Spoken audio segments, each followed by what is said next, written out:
L'année 2004 marque décisivement la trajectoire de la lutte anticorruption à Madagascar. Le même jour du 6 juillet 2004, ont été ratifiées par son Parlement la Convention des Nations Unies contre la corruption et la Convention de l'Union africaine sur la prévention et la lutte contre la corruption. Cette double ratification, aussitôt suivie par la mise en place de son agence anticorruption en octobre 2004 pour mettre en œuvre la politique nationale en la matière, témoignait de son engagement à adhérer aux principes modernes de la gouvernance. Qu'en est-il 20 ans après, où sont institués tous les organes dédiés à combattre ce fléau, à savoir le Comité pour la sauvegarde de l'intégrité ou CSI, le Bureau indépendant anticorruption ou BIONCO, le Service de renseignement financier ou SAMIFIN, le Pôle anticorruption ou PAC et l'Agence de recouvrement des avoirs illicites ou ARAI, réunis au sein du système anticorruption?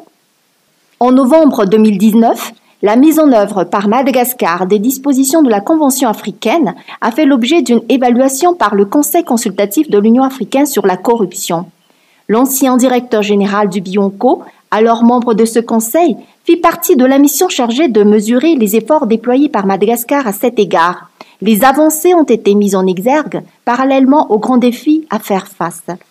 Alors que la nation malgache, à travers ses institutions anticorruption, poursuit sa quête inébranlable d'une société sans corruption, les pratiques corruptives se prolifèrent, profitant des brèches dont fait état le droit anticorruption en vigueur. L'alignement aux normes conventionnelles, telles que le recommandent les conclusions de la mission en 2019, et ce pour bien lubrifier les mécanismes anticorruption déjà en place, impose à ces organes dédiés, ainsi qu'à toutes les parties prenantes issues du secteur privé et de la société civile, de mener des plaidoyers pour compléter les pièces essentielles qui manquent et qui ont trait au droit à l'information, à la déclaration de patrimoine, aux bénéficiaires effectifs, etc. Mais pour le moment, l'imperfection du système de dénonciation, laquelle empêche les citoyens de tirer convenablement la sonnette d'alarme, figure parmi les grands défis à relever selon le Conseil consultatif de l'Union africaine contre la corruption.